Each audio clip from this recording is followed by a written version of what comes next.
madaxweynaha waxaan la hadlayaa ra'iisul wasaaraheena waxaan sheegayaa haddii diir dhaxaaya leeyihiin wiilal way dhaleen oo ay aabbo way leeyihiin wiilkooda say uga naxi lahaayeen waa inay nooga naxaan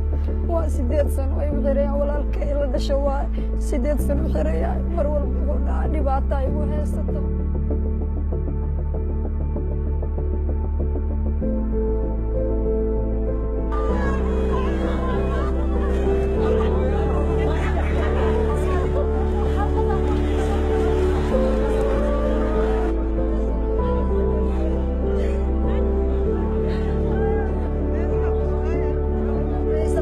aniga waaye qaasida Fawzi Xasan Ali dhaha gabadha giliibka duubta aniga waaye giliibkayga aad iyo aad ayaan ugu faraxay maadaama ay iga soo jawaabtay jawaab wacan ay iga siisay